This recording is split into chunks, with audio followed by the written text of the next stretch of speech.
Hey guys, तो चलिए आज हम लोग पढ़ेंगे एथिल अल्कोहल के रासायनिक गुण। ठीक, इससे पहले वाले वीडियो में हमने देखा था कि एथिल अल्कोहल क्या होता है, एथिल अल्कोहल को बनाया कैसे जाता है। ठीक, एथिल अल्कोहल का सूत्र क्या होता है। ठीक, तो इसके बारे में हमने पूरी डिटेल स्टडी यहाँ पर किया था। ठीक, यानी इसके भौतिक गुण भी पढ़ लिए थे और इसमें जो बच गया था वो बच गया था इसका यानी रासायनिक गुण और इसके बाद इसका उपयोग। ठीक, तो आज के वीडियो में हम आपको रासायनिक गुण इसके बताएंगे और इसका उपयोग बताएंगे। ठीक, सब कुछ प्रॉपर समझ में आएगा, बस आप शुरू से अंत तक वीडियो को देखते रहिएगा। ठीक, चलिए वीडियो शुरू करते हैं।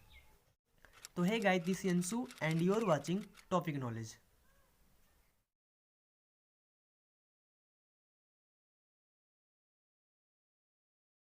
तो देखो, सबसे पहले मैं आपको बता दूं, देखो एथिल अल्कोहल क्या होता है। एथिल अल्कोहल क्या होता है, एथिल अल्कोहल का यानी सूत्र क्या होता है, C2H5OH होता है। ठीक, या फिर इसको आप ऐसे भी लिख सकते हो, यानी CH3CH2OH। ठीक, ऐसे लिख सकते हो। ठीक, अब देखो यहाँ पर यानी एथिल अल्कोहल में OH समूह होता है कि नहीं होता है। ठीक, होता है। तो अब देखो OH समूह में अब हम लोग यहाँ पर सबसे पहले देखो यहाँ पर यानी कि इसके रासायनिक गुण जो पढ़ेंगे हम लोग, ये तीन तरीके से पढ़ेंगे। एक तो पढ़ेंगे OH समूह में H जो होता है इसकी अपक्रियाएं। ठीक, अभी मैं आपको सब बता रहा हूँ। ठीक, उसके बाद फिर पढ़ेंगे OH समूह की अपक्रियाएं, फिर उसके बाद पढ़ेंगे पूरे एल्कोहल समूह की अपक्रियाएं। ठीक, अब यहाँ पर इसकी स्टडी क्यों इस तरह से करते हैं, देखो अब मैं आपको बताता हूँ। देखो यहाँ पर सबसे पहले हम लोग पढ़ेंगे यानी कि इसमें जो OH समूह है, इसमें जो ये हाइड्रोजन है, इसके आधार पर इसके रासायनिक गुण पढ़ेंगे। ठीक, अब देखो इसकी अपक्रियाएं पढ़ने का मतलब क्या हुआ, यानी कि जब हम यहाँ पर अभी लिखेंगे कि OH समूह में H की अपक्रियाएं, तो इसका मतलब हुआ कि जितनी भी रासायनिक अपक्रियाएं हम लोग अब पढ़ेंगे उसमें सिर्फ H ही हटेगा, सिर्फ H ही अपना बॉन्ड तोड़कर हटेगा। ठीक, तो ये होता है। और जैसे OH समूह की अपक्रिया हमने कहा कि OH समूह की अपक्रियाएं, तो इसका मतलब इसमें सिर्फ OH समूह हटेगा। ठीक, और इसके बाद मतलब इसकी रासायनिक गुण इस तरीके से हम लोग पढ़ते हैं। ठीक, तो यहाँ पर हम लिखेंगे OH समूह की H की अपक्रियाएं। H मतलब हाइड्रोजन। ठीक, तो H की अपक्रियाएं। ठीक, तो इसमें सबसे पहले हम लोग पढ़ेंगे कि धातुओं के साथ अपक्रिया। ठीक, अब देखो यहाँ पर हम लोग देखेंगे कि एथिल अल्कोहल जब किसी धातु से क्रिया करता है तो वो कैसे क्रिया करता है और क्या बनाता है। तो यहाँ पर सबसे पहले हम लोग देखेंगे धातुओं से क्रिया। ठीक, धातुओं से क्रिया, देखो धातु से क्रिया करता है तो कैसे करता है। देखो यहाँ पर एथिल अल्कोहल का पहले लिखेंगे सूत्र क्या होता है, C2H5OH होता है। ठीक, कोई भी धातु ले लीजिए, जैसे कि मान लिया मैंने सोडियम ले लिया। ठीक, ये एक धातु है। अब यहाँ पर देखो क्या होगा, अब यहाँ पर जब इसकी रिएक्शन होता है तो यहाँ पर ये जो H है ये अपना बॉन्ड यहाँ से तोड़ देता है। ठीक, और यहाँ पर ये तोड़कर अपना बॉन्ड अलग हो जाता है। ठीक, तो यहाँ पर ये H जब अलग होता है तो यहाँ पर H2 हमेशा होता है। ठीक, H जो होता है वो कभी भी H आप जब इसको यानी कि अकेले पाएंगे तो हाइड्रोजन जब अकेले होता है तो वो H2 के रूप में होता है। ठीक, कभी भी H आप नहीं लिखेंगे। ठीक, एक H होता है, ठीक, नवजात हाइड्रोजन वो H होता है, लेकिन आप कभी भी H को सीधा देखेंगे, ये नवजात हाइड्रोजन होता है, लेकिन जब कभी भी आप H को देखेंगे, ठीक, अकेले देखेंगे तो वो H2 के रूप में ही होता है। ठीक, अब देखो यहाँ पर ये H अपना बॉन्ड तोड़कर हट जाएगा। ठीक, तो यहाँ पर ये Na आकर जुड़ जाएगा इसके स्थान पर। ठीक, तो यहाँ पर ये बन जाएगा C2H5O और ये हो जाएगा Na। ठीक, ये बन जाता है। ठीक, और इसका नाम क्या हो जाएगा, इसका नाम हो जाएगा, देखो ये यहाँ पर C2H5O इसको बोला इतने को बोला जाता है एथॉक्साइड। ठीक, इसको बोला जाता है एथॉक्साइड और ये है सोडियम, तो इसका नाम कैसे बताओगे, इसका नाम हो जाएगा सोडियम एथॉक्साइड। ठीक, तो ये हो जाएगा सोडियम एथॉक्साइड, सोडियम एथॉक्साइड हो जाएगा। ठीक, और ये आपका हाइड्रोजन है। ठीक, तो ये हाइड्रोजन बैलेंस नहीं है तो इसको 1/2 यानी आधे से इसको गुणा कर दीजिए, ये बैलेंस हो जाएगा। ठीक, तो इसको हाफ से गुणा कर दीजिए, ये बैलेंस हो जाएगा। ठीक, तो इस तरीके से ये धातुओं से क्रिया करता है। ठीक, तो देखो यहाँ पर मैंने क्या बताया था, OH समूह की अब क्रियाएं पढ़ रहे हैं, यहाँ पर यानी OH समूह में H की अपक्रियाएं पढ़ रहे हैं, तो यहाँ पर देखो सिर्फ H ही हटा और ये रिएक्शन हो गया। ठीक, ये बन गया सोडियम एथॉक्साइड बनता है जब धातुओं से क्रिया करता है। ठीक, उसके बाद अब हम लोग दूसरा देखेंगे जब ये किसके साथ क्रिया करेगा। अब हम लोग पढ़ेंगे जब ये कार्बोक्सिलिक अम्ल के साथ क्रिया करता है तो क्या बनाता है। ठीक, कार्बोक्सिलिक अम्ल से क्रिया। ठीक, तो देखो जब कार्बोक्सिलिक अम्ल से क्रिया करता है तो क्या बनाता है। ठीक, तो ये हो गया हमारा सूत्र एथिल अल्कोहल का, और ये हो गया कार्बोक्सिलिक अम्ल में, और ये हो गया आपका कार्बोक्सिलिक अम्ल में मान लिया मैंने ले लिया एसिटिक अम्ल। ठीक, तो अब देखो यहाँ पर क्या होगा, फिर यहाँ पर भी वही हो जाएगा। देखो यहाँ पर H जो होता है ये अपना बॉन्ड यहाँ से तोड़ देगा। ठीक, और यहाँ का OH, ठीक, ये अपना बॉन्ड तोड़ देगा, और यहाँ पर क्या बन जाएगा, यहाँ पर ये बन जाएगा जल। ठीक, देखो ये H ये OH, देखो एक H एक ये H यानी 2H और एक O, तो यानी H2O बन जाएगा। और इसके बाद यहाँ पर क्या बचा है CH3, और यहाँ पर ये CO बचा है, और यहाँ पर ये O, और यहाँ पर ये C2H5 बन जाएगा। ठीक, तो देखो ये क्या है, ये है एस्टर। ठीक, ये है एस्टर। ठीक, को आप समझ गए कि नहीं समझ गए। चलिए अच्छा मैं आपको इसको और अच्छे से समझा देता हूँ। देखो ये आपका होता है यानी एल्कोहल। ठीक, ये यानी C2H5 और ये OH हो जाएगा प्लस में। ठीक, और यहाँ पर ये जो है, ठीक, यहाँ पर ये जो एसिटिक अम्ल है, ठीक, इसको आप ऐसे लिख लीजिए। ठीक, यहाँ पर ये जो O होता है ये यहाँ से डबल बॉन्ड से जुड़ा होता है, और यहाँ पर ये जो OH समूह होता है ये इस तरह से। ठीक, इसको इस तरह से लिख दीजिए, ये इसका स्ट्रक्चर होता है, यानी स्ट्रक्चर फॉर्म में ये इस तरह से होता है। ठीक, अब यहाँ पर क्या होगा, यहाँ पर ये जो OH समूह है ये अपना बॉन्ड यहाँ से तोड़ देगा। ठीक, और यहाँ से जो H होता है ये सिंगल बॉन्ड से यहाँ पर जुड़ा हुआ है, तो ये अपना बॉन्ड यहाँ से तोड़ देगा, और यहाँ पर ये OH अपना बॉन्ड तोड़ देता है, और ये दोनों आपस में जुड़ जाएंगे। H देखो यहाँ पर पॉजिटिव होता है, OH यहाँ पर निगेटिव होता है, तो ये इसके साथ में जुड़ जाएगा, और ये सबसे पहले बना लेता है जल। ठीक, यानी H2O बना लेता है। ठीक, और इसके बाद में अब यहाँ पर देखो, अब यहाँ पर ये यानी ऑक्सीजन का भी एक स्थान खाली हो चुका है। क्यों, क्योंकि यहाँ पर हाइड्रोजन अपना बॉन्ड तोड़कर हट चुका है। ठीक, अब यहाँ पर क्या होगा, देखो यहाँ पर कार्बन का भी एक स्थान खाली हो चुका है। क्यों स्थान खाली हो चुका है, क्योंकि यहाँ पर देखो OH समूह यहाँ पर था, यानी अभी तक यहाँ पर OH समूह लगा हुआ था। अब ये जब OH समूह यहाँ से तोड़कर अपना बॉन्ड हट गया, और यहाँ का H अपना बॉन्ड तोड़कर हट गया, तो ये बन गया H2O। अब यहाँ पर इसका एक स्थान खाली, यानी इस कार्बन का एक स्थान खाली, और इधर ऑक्सीजन का भी एक स्थान खाली, तो ये ऑक्सीजन यहाँ पर इस कार्बन से आकर जुड़ जाता है, और ये हो जाता है CH3C, और यहाँ पर डबल बॉन्ड पर ये O जुड़ा हुआ है, और यहाँ पर ये जुड़ जाता है O और C2H5। ठीक, ये इतना जो बचा हुआ है ये यहाँ पर आकर जुड़ जाता है। ठीक, और इसको अब अच्छे से आप इस तरह से लिख सकते हो। ठीक, ये तो मैंने आपको समझाया है। ठीक, तो यहाँ पर ये यही है, देखो यहाँ पर CH3 और ये CO और ये O और यहाँ पर ये C2H5। ठीक, तो इसी रिएक्शन को मैंने आपको समझाने के लिए इस तरीके से लिख दिया है। ठीक, तो आई होप आप ये रिएक्शन समझ गए होंगे। चलिए अब मैं आपको आगे बताता हूँ। ठीक, यहाँ पर ये जो नाम है, ठीक, ये एस्टर है। ठीक, और इसका जो नाम है ये आप इसको बता सकते हो एथिल एसीटेट है। ठीक, आप यहाँ पर लिख लीजिएगा, ये है एथिल एसीटेट है। ठीक, ये पूरा एसीटेट समूह होता है, और ये एथिल यानी एथिल एसीटेट इसका नाम है, ये एक एस्टर है। ठीक, अब इसके बाद हम लोग पढ़ेंगे ग्रिग्नार्ड अभिकर्मक से। ठीक, यानी कि जब ग्रिग्नार्ड अभिकर्मक से ये अभिक्रिया करता है तो क्या बनता है। ठीक, ग्रिग्नार्ड अभिकर्मक से क्रिया। ठीक, तो जब इसके साथ क्रिया करता है तो देखो क्या बनता है।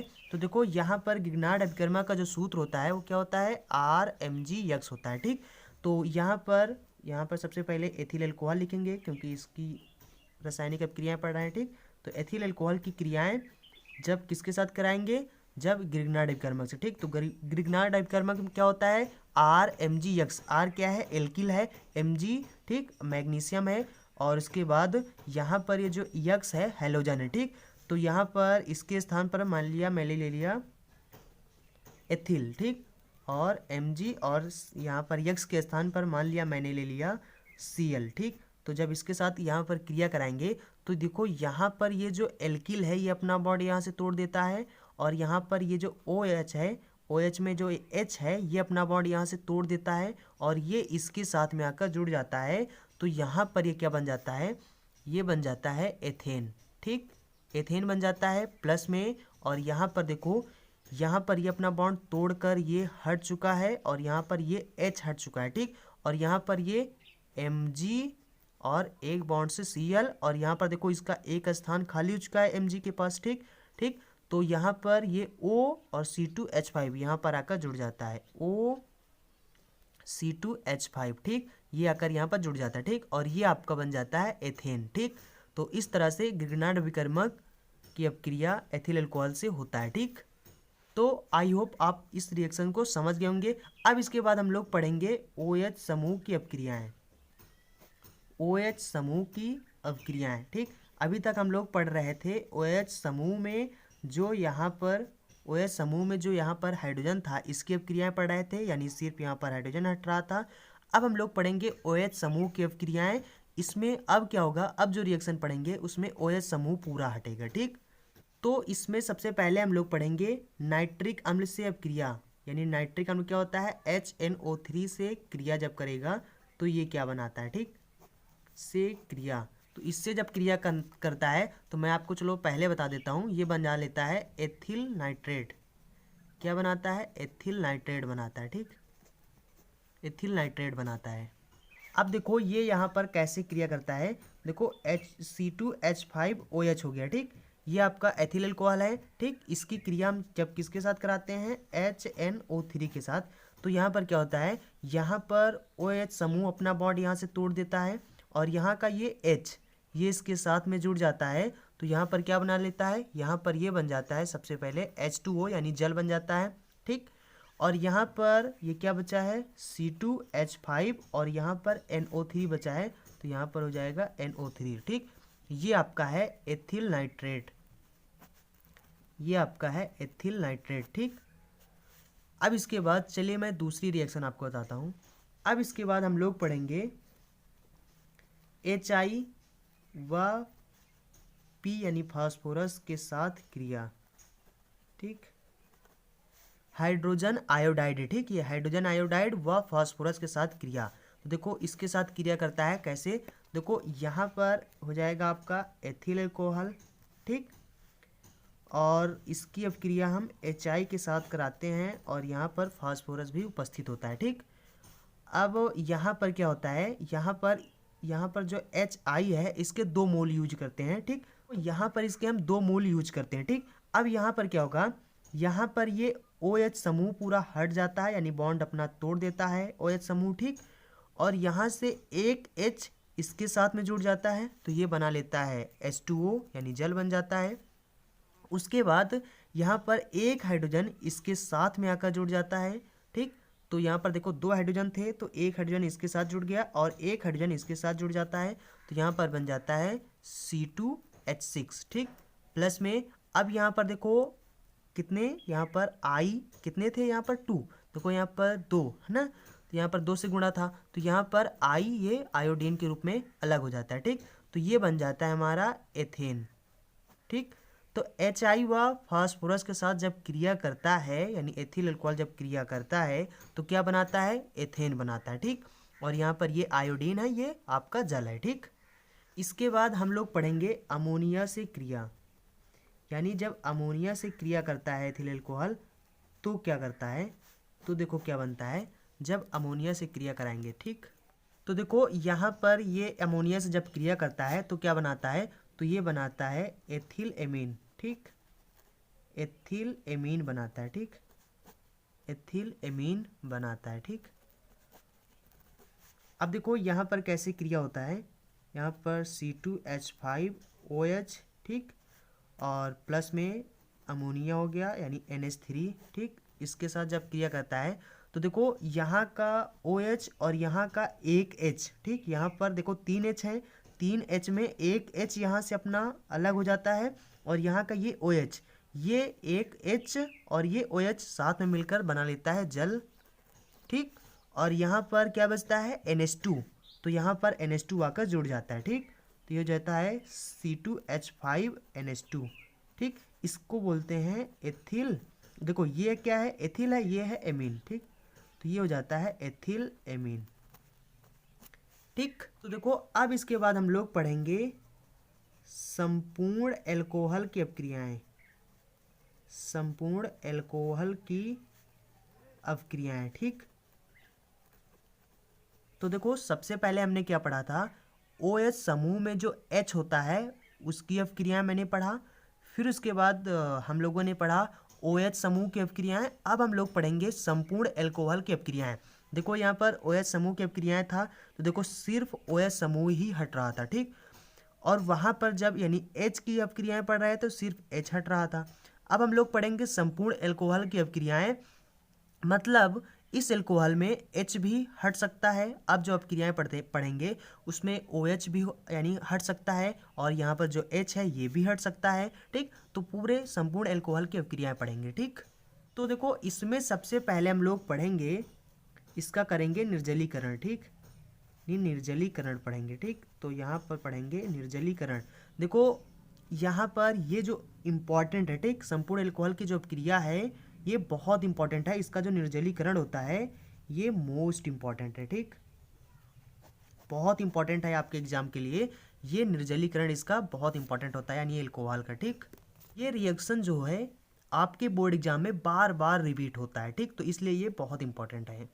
देखो अब यहाँ पर क्या होगा, इसका निर्जलीकरण कैसे करेंगे, तो ये है आपका एथिल एल्कोहल। ठीक, देखो इसका जो निर्जलीकरण होता है यानी इसका जब निर्जलीकरण करेंगे तो यहाँ पर जो प्रोडक्ट बनता है, ठीक, यहाँ पर जो प्रोडक्ट बनता है ये डिपेंड करता है कि आप किस सिचुएशन में अपक्रिया कर रहे हो। ठीक, यानी कि यहाँ पर जब इसका निर्जलीकरण करेंगे तो जो प्रोडक्ट बनता है वो इसके सिचुएशन पर निर्भर करता है कि किस सिचुएशन पर इस अपक्रिया को किया जा रहा है। ठीक, जैसे कि सबसे पहले हम करेंगे इसकी अपक्रिया सांद्र H2SO4 की उपस्थिति में। ये कैसा होगा, सांद्र होगा। ठीक, सांद्र H2SO4 की साथ जब इसकी पहले क्रिया कराएंगे, ठीक, और वो भी 100 अंश सेल्सियस पर जब आप इसको गर्म करेंगे तब ये बनेगा। देखो अभी हम यूज कर रहे हैं 100 अंश सेल्सियस, अभी हम इसी रिएक्शन में अभी हम 140 अंश सेल्सियस पर करेंगे तो दूसरा प्रोडक्ट बनेगा। तो इसलिए मैंने कहा कि यहाँ पर जो उत्पाद बनता है, जो प्रोडक्ट बनता है, वो निर्भर करता है कि किस सिचुएशन पर आप इस अपक्रिया को कर रहे हो। ठीक, अब यहाँ पर जब ये रिएक्शन करेगा तो देखो यहाँ का OH समूह अपना बॉन्ड तोड़ देता है और यहाँ का जो एक H है वो इस OH के साथ में जल बना लेता है सबसे पहले, तो ये बन जाता है H2O। और यहाँ पर क्या बचा, यहाँ पर सबसे पहले देखो बचा ये यानी C2H5 बचा है, और उसके बाद यहाँ पर OH था ये तो हट चुका है, और यहाँ का H हट चुका है, तो यहाँ पर क्या बचा HSO4, तो यहाँ पर आकर बन जाता है ये HSO4। इसका नाम है एथिल हाइड्रोजन सल्फेट। ठीक, एथिल हाइड्रोजन सल्फेट है।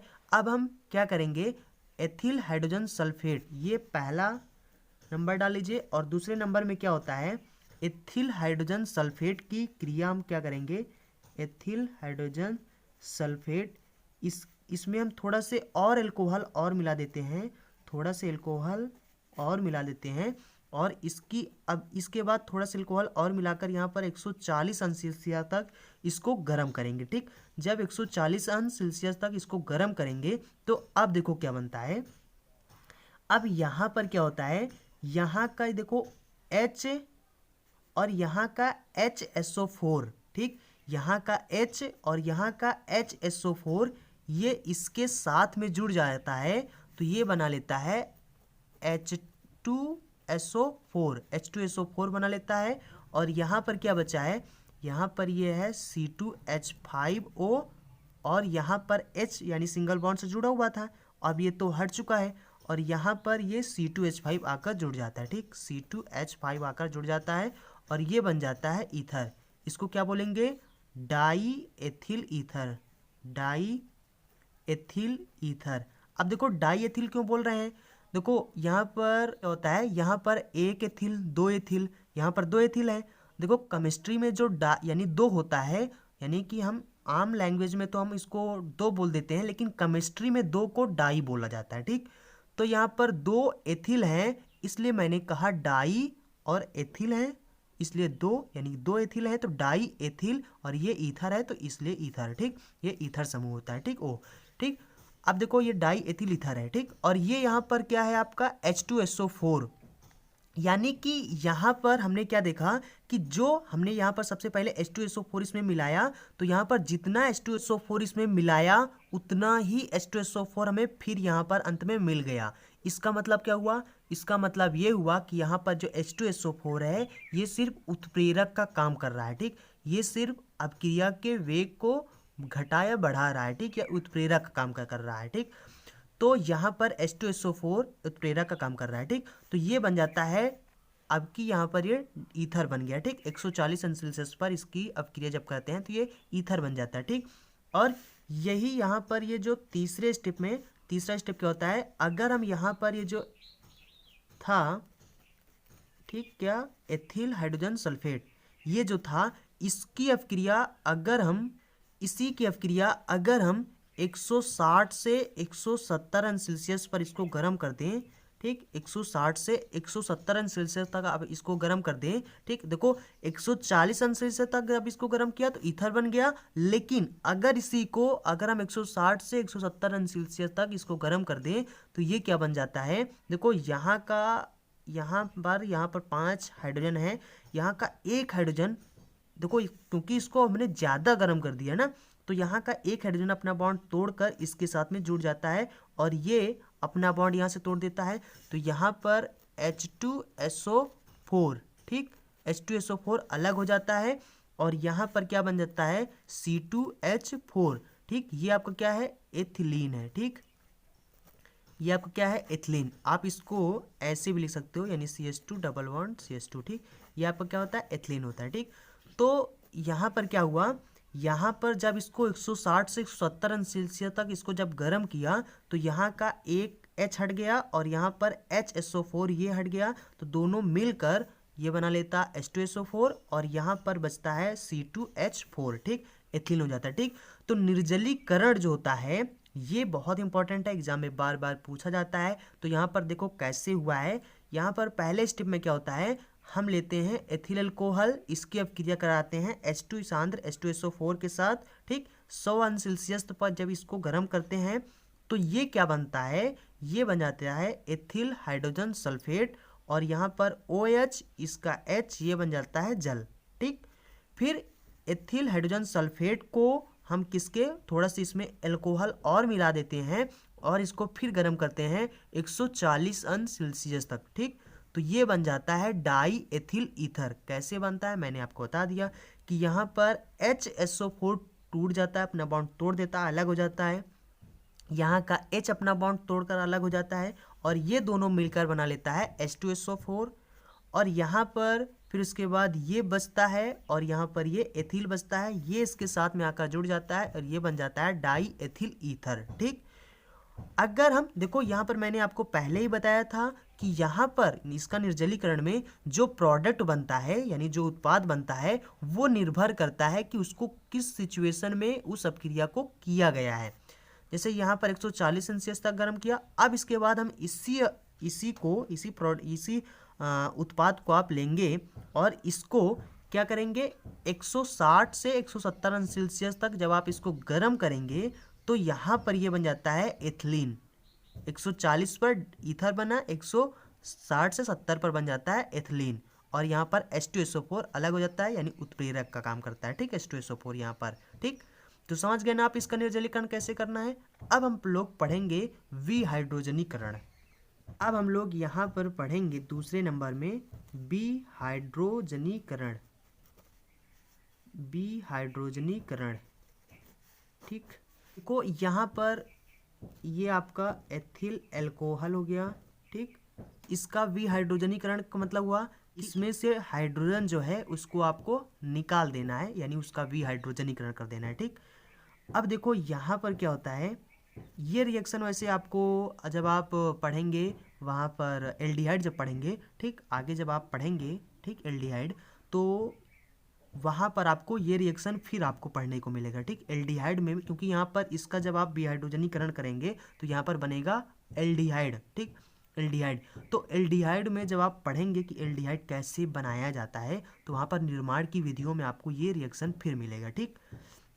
अब देखो यहाँ पर क्या होता है, यहाँ पर यहाँ का एक हाइड्रोजन हट जाता है, ठीक, यहाँ पर चलिए मैं आपको ये जो एथिल है इसको हम ऐसे लिख देते हैं, जो यहाँ पर जो एथिल है इसको आप ऐसे लिख दीजिए C2H2 प्लस में OH, ठीक, यहाँ पर इसको ऐसे लिख दीजिए, ठीक। तो यहाँ पर आप ज़्यादा समझ पाएंगे इसलिए मैंने आपको इसको ऐसे लिख के बता दिया, ठीक। अब देखो यहाँ पर क्या होगा, यहाँ का एक हाइड्रोजन हटेगा और यहाँ का एक हाइड्रोजन हटेगा, ठीक। तो एक हाइड्रोजन यहाँ का, एक हाइड्रोजन यहाँ का, तो यहाँ पर दो हाइड्रोजन हो गए और ये दोनों हाइड्रोजन यहाँ पर हट जाते हैं, यानी इसका विहाइड्रोजनीकरण होता है। ये जो हाइड्रोजन निकलता है ये गैस के रूप में बाहर निकल जाता है, ठीक। और यहाँ पर बचता क्या है, यहाँ पर बचता है CH3CHO। इसका नाम क्या है, इसका नाम है एसीटेल्डिहाइड, एसीटेल्डिहाइड है, ठीक। ये आपका होता है एसीटेल्डिहाइड बन जाता है, ठीक। तो जब आप पढ़ेंगे एल्डिहाइड में तो वहाँ पर भी आपको ये रिएक्शन मिलेगा, ठीक। और यहाँ पर किसकी उपस्थिति में इसका विहाइड्रोजनीकरण होता है, कॉपर की उपस्थिति में 300 अंश सेल्सियस तक जब आप इसको गर्म करेंगे, वो भी कॉपर की उपस्थिति में, ठीक। ये आपको पक्का याद रखना है, कॉपर की उपस्थिति होनी है और 300 अंश सेल्सियस तक आपको इसको गर्म करना है, ठीक। जब आप इतना गर्म करेंगे तभी इसका विहाइड्रोजनीकरण होगा, अन्यथा नहीं होगा, ठीक। चलो अब इसके बाद हम लोग पढ़ेंगे इसका ऑक्सीकरण कर दिया जाए तो क्या होता है, ठीक। अब पढ़ेंगे हम लोग ऑक्सीकरण, ठीक, ठीक। संपूर्ण एल्कोहल की अपक्रिया जो पढ़ रहे हैं उसमें पढ़ेंगे अब हम लोग ऑक्सीकरण, ठीक। ये आपका है तीसरा नंबर, ठीक। तो ऑक्सीकरण में देखो जब एल्कोहल का यानी एथिल एल्कोहल का ऑक्सीकरण हम लोग कर देंगे तो देखो क्या हो जाता है, ठीक।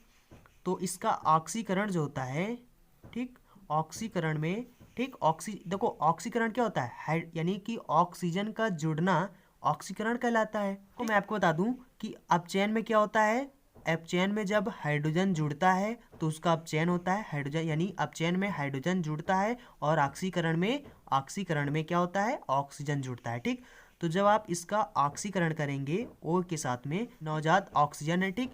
अब यहाँ पर जब इसका ऑक्सीकरण करेंगे तो आप ले सकते हैं, आप इसको भी ले सकते हैं, ये क्या है, पोटेशियम परमैंगनेट है, तो या फिर आप ले सकते हैं K2Cr2O7, ठीक है। इसका नाम होता है पोटेशियम डाइक्रोमेट, ये क्या होता है, पोटेशियम डाइक्रोमेट, और ये होता है पोटेशियम परमैंगनेट होता है, ठीक। तो देखो दोनों प्रबल ऑक्सीकारक होते हैं, अब दोनों प्रबल ऑक्सीकारक होते हैं, ठीक। तो जब प्रबल ऑक्सीकारक की उपस्थिति में आप इसका रिएक्शन कराएंगे तभी तो इसका ऑक्सीकरण होगा, यानी ये प्रबल ऑक्सीकारक होते हैं और ये इस रिएक्शन में इसका ऑक्सीकरण कर देंगे, ठीक। तो अब यहाँ पर क्या होगा, जब एल्कोहल का ऑक्सीकरण करते हैं तो यहाँ पर क्या बन जाता है, ये बन जाता है एल्डिहाइड, ठीक। कैसे बनता है देखो, इसको भी समझने के लिए आप इसको ऐसे लिख लो C2H2OH, ठीक, समझने के लिए, ठीक। को यहाँ पर क्या होता है,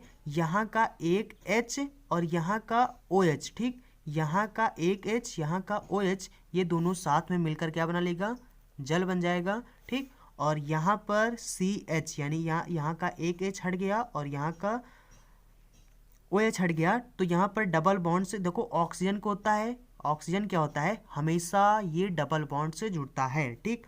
ऑक्सीजन हमेशा डबल बॉन्ड से जुड़ता है। तो देखो यहाँ पर ये जो कार्बन था, ठीक, इस कार्बन में एक हाइड्रोजन हट चुका है, यहाँ का OH हट चुका है, तो इस कार्बन के पास दो स्थान खाली हो चुका है, तो ये ऑक्सीजन यहाँ पर आकर जुड़ जाता है, तो यहाँ पर बन जाता है CH3 और यहाँ पर CHO, ठीक। और उसके बाद फिर से इसका ऑक्सीकरण करेंगे तो जब यहाँ पर फिर से देखो यहाँ पर ये आपका एल्डिहाइड बन गया है। एल्डिहाइड का देखो जब आप एल्कोहल का ऑक्सीकरण करेंगे यानी प्राथमिक एल्कोहल का जब ऑक्सीकरण किया जाता है तो वो एल्डिहाइड बन जाता है, ठीक। ये आप जब आप एल्डिहाइड पढ़ेंगे तो वहाँ पर आपको डिटेल में बताया जाएगा, ठीक। तो यहाँ पर देखो ये जब इसका यानी कि अल्कोहल का ऑक्सीकरण होता है तो ये बन जाता है एल्डिहाइड, और एल्डिहाइड का जब ऑक्सीकरण किया जाता है तो बन जाता है कार्बोक्सिलिक अम्ल में बदल जाता है। ठीक, तो यहाँ पर ये बन जाएगा, देखो यहाँ का OH यहाँ पर बीच में जुड़ जाता है तो यहाँ पर बनता है COOH। ठीक, तो आप समझ गए ना इस रिएक्शन को? नहीं समझे तो चलिए मैं आपको एक बार और अच्छे से समझा देता हूँ। ठीक, तो देखो इसको आप ऐसे समझो, देखो ये है CH3 और ये है C, और यहाँ पर ये OH समूह होता है, और यहाँ पर कितने हाइड्रोजन जुड़े होते हैं, यहाँ पर एक हाइड्रोजन ऊपर होता है और एक हाइड्रोजन नीचे होता है। ठीक, ये आपका अल्कोहल ही है। ठीक, इसको मैंने आपको इसका स्ट्रक्चर बनाकर अब मैं आपको अच्छे से समझा रहा हूँ ताकि आपको समझ में आ जाए और अच्छे से। ठीक, तो अब यहाँ पर प्रबल यहाँ पर इस ऑक्सीजन के साथ में इसकी क्रिया कराएंगे। ठीक, और किसकी उपस्थिति में? प्रबल ऑक्सीकारक की उपस्थिति में। कौन कौन से प्रबल ऑक्सीकारक हैं? KMnO4 या फिर K2Cr2O7 ले सकते हो। ठीक, ये क्या है? ये है पोटेशियम डाइक्रोमेट और ये है पोटेशियम परमैंगनेट। ठीक, दोनों ऑक्सीकारक होते हैं, प्रबल ऑक्सीकारक होते हैं। इनकी उपस्थिति अगर होगी तो उसका जो यानी कि उसमें ऑक्सीकरण तो निश्चित है, यानी ये प्रबल ऑक्सीकारक होते हैं। ठीक, अब यहाँ पर क्या है, यहाँ पर क्या होता है, यहाँ पर ये जो H होता है, ठीक, यहाँ पर ये जो अरे यार यहाँ का जो OH है ये और यहाँ का H, ये दोनों अपना बॉन्ड तोड़ देते हैं। ठीक, यहाँ का H अपना बॉन्ड तोड़ देगा और यहाँ का OH अपना बॉन्ड तोड़ देता है। जब ये तोड़ देता है तो ये दोनों आपस में मिल जाते हैं, और ये दोनों आपस में मिलने के बाद बना लेता है जल। ठीक, तो यहाँ पर सबसे पहले ये बन जाता है जल। ठीक, जल के रूप में बन जाता है। अब इसके बाद यहाँ पर देखो कार्बन का 2 स्थान खाली हो चुका है। ठीक, एक ये और एक ये। ठीक, यानी यहाँ पर ये भी हट चुका है, ये भी हट चुका है, तो यानी कार्बन का 2 स्थान खाली हो चुका है।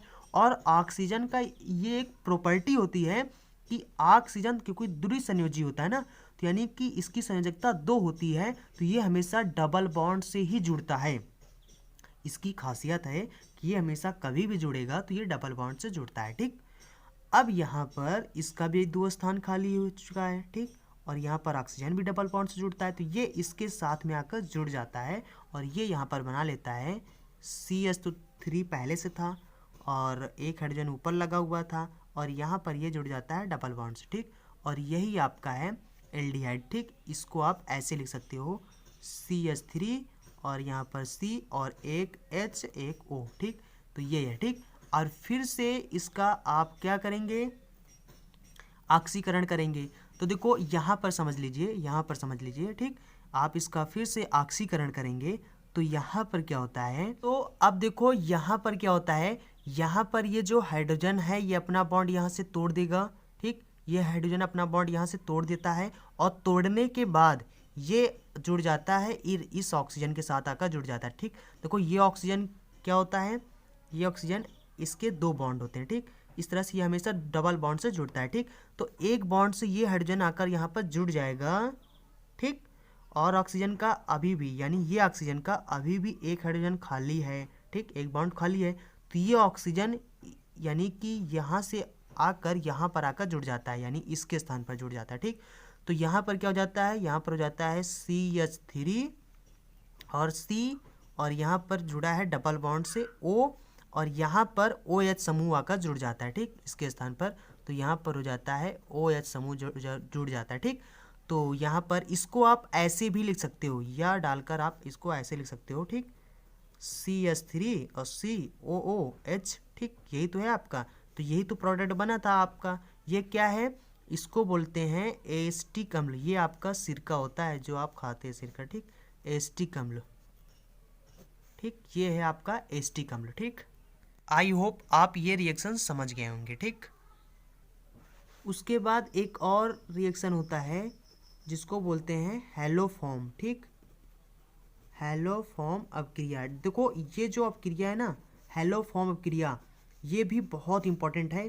ठीक, ये भी एग्जाम में बार बार पूछा जाता है, बार बार रिपीट होता है आपके एग्जाम में। ठीक, तो ये भी इम्पॉर्टेंट रिएक्शन है। ठीक, देखो यहाँ पर क्या होता है, यहाँ पर सबसे पहले हम लिखेंगे एथिल एल्कोहल, ठीक। एथिल को हम ऐसे भी लिख सकते हैं, ठीक, CH3C2 यानी कि CH3CH2, ठीक। और ये एथिल एल्कोहल है, ठीक, एथिल एल्कोहल।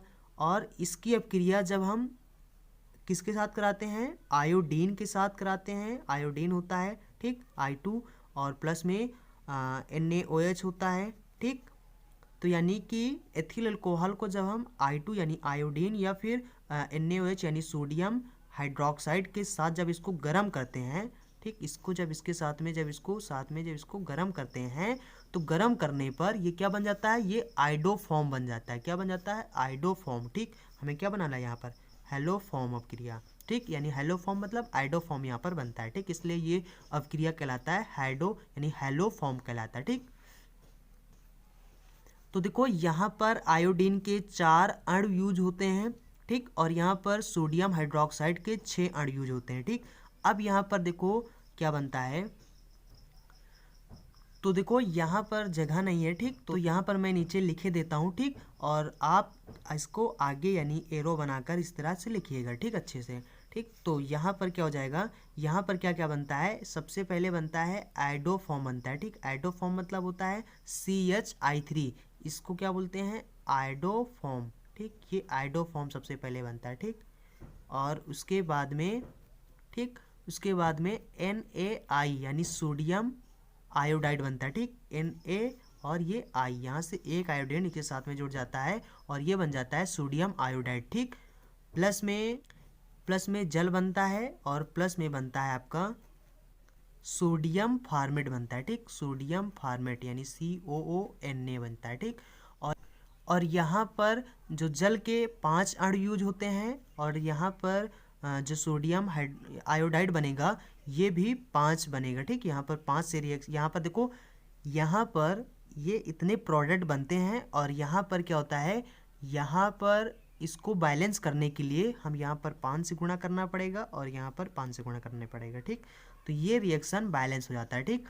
अब यहाँ पर देखो कैसे होता है रिएक्शन, देखो यहाँ का 4 दूना 8, 8 आयोडीन है, 8 आयोडीन में 3 आयोडीन आइडोफॉर्म बना लेते हैं और 5 आयोडीन यानी इस सोडियम के साथ में यानी कि बना लेता है बॉन्ड, ठीक। तो 5 आयोडीन यानी इसके साथ में आकर जुड़ जाता है तो यानी कि सोडियम आयोडाइड बना लेता है, 5 अणु बना लेता है, ठीक। और यहाँ पर 6 यानी कि सोडियम थे तो यहाँ पर एक सोडियम यहाँ पर बना लेता है, सोडियम फॉर्मेट बना लेता है, ठीक। यहाँ पर Na आकर एक जुड़ जाता है, ठीक। तो ये यूज हो गए और यहाँ पर ये पूरा यूज हो गया, ठीक। अब यहाँ पर क्या होता है, यहाँ का H और यहाँ का OH ये बना लेता है जल, ठीक। यहाँ पर भी कितने हाइड्रोजन है, यहाँ पर भी तो पूरे 6 हाइड्रोजन है और देखो यहाँ का 6 हाइड्रोजन ये, ठीक। और उसके बाद यहाँ पर देखो यहाँ के 2 हाइड्रोजन ये और यहाँ से 1 हाइड्रोजन निकल आता है, ठीक। यहाँ से 2 हाइड्रोजन, यहाँ से 1 हाइड्रोजन, ठीक। तो 2 1 3 यानी 3 हाइड्रोजन यहाँ से मिल जाते हैं और 6 हाइड्रोजन यहाँ से हो जाता है तो 6 3 9 यानी 9 हाइड्रोजन और यहाँ का OH, ठीक। ये सब मिलकर बना लेता है जल। देखो 3 हाइड्रोजन यानी 3 हाइड्रोजन यहाँ से मिल जाता है, 2 यहाँ से, 1 यहाँ से हाइड्रोजन मिलता है और 6 हाइड्रोजन यहाँ से मिलता है तो यानी 9 हाइड्रोजन हो जाता है, 9 और यहाँ पर 1 ये हाइड्रोजन यानी 10 हाइड्रोजन और 1 ऑक्सीजन तो यानी 10 हाइड्रोजन और 1 ऑक्सीजन मिलकर बना लेता है जल, ठीक। यहाँ पर देखो 5 दूना 10 यानी कि 10 ही हो गए और 5 ऑक्सीजन हो गए, ठीक। और यहाँ पर NaO यहाँ पर ये सोडियम फॉर्मेट बना लेगा, ठीक। तो इस तरह से ये रिएक्शन हो जाता है, ठीक। ये रिएक्शन बहुत इंपॉर्टेंट है, आपके एग्जाम में बार बार रिपीट होता है, ठीक। इसको आप याद रखिएगा। उसके बाद लास्ट में एक और रासायनिक गुण बचता है जो होता है क्लोरीन से क्रिया, यानी क्लोरीन से क्रिया मतलब Cl2 से क्रिया, ठीक। तो Cl2 के साथ क्रिया करता है तो देखो क्या बना लेता है, तो देखो यहाँ पर क्या होता है, ये आपका एथिल अल्कोहल होता है, ठीक। और ये होता है Cl2, जब इसके साथ यहाँ पर क्रिया करेगा तो यहाँ पर देखो क्या हो जाता है, इसको समझने के लिए आप इसको ऐसे बना लीजिए, ठीक। इसको आप ऐसे बना लीजिए CH3CH2 OH प्लस में Cl2, ठीक। अब देखो यहाँ पर क्या होगा, यहाँ का 1 हाइड्रोजन निकलेगा और यहाँ का ये एक हाइड्रोजन हटेगा, ठीक। तो यहाँ का एक हाइड्रोजन हटेगा और यहाँ का एक हाइड्रोजन हटेगा, तो यानी कि 2 हाइड्रोजन ये और 2 क्लोरीन ये। अब यहाँ पर देखो 2 हाइड्रोजन और 2 Cl, ठीक, क्लोरीन यानी, तो ये क्या बन जाता है, ये बन जाता है 2HCl बन जाता है, ठीक। और उसके बाद यहाँ पर क्या हो जाएगा, यहाँ पर हो जाएगा CH3, और यहाँ पर देखो यहाँ पर एक हाइड्रोजन हटा था, ठीक, तो यहाँ पर CH ये और यहाँ पर ये O, ठीक, ये बन जाता है CHO, ठीक। देखो यहाँ का एक हाइड्रोजन हटा और यहाँ का एक हाइड्रोजन हटा, ठीक, तो यहाँ पर ये दोनों डबल बॉन्ड से जुड़ जाते हैं, ठीक, तो यहाँ पर ये हो जाता है। और इसके बाद यहाँ पर फिर उसके बाद इसकी क्रिया, फिर उसके बाद देखो यहाँ पर ये अब क्रिया जो होती है 2 स्टेप में होता है, ठीक। अब यहाँ पर क्या होगा, यहाँ पर फिर इसको लेंगे और इसको फिर से हम किसके साथ अब क्रिया कराएंगे, इसको फिर से अब क्रिया हम कराएंगे, यहाँ पर यूज करेंगे आपकी 3 क्लोरीन, ठीक। यहाँ पर फिर से इसका यानी कि फिर से इसको क्लोरीन से अब क्रिया कराएंगे और अब की यहाँ पर क्लोरीन थोड़ा ज़्यादा लेंगे, ठीक।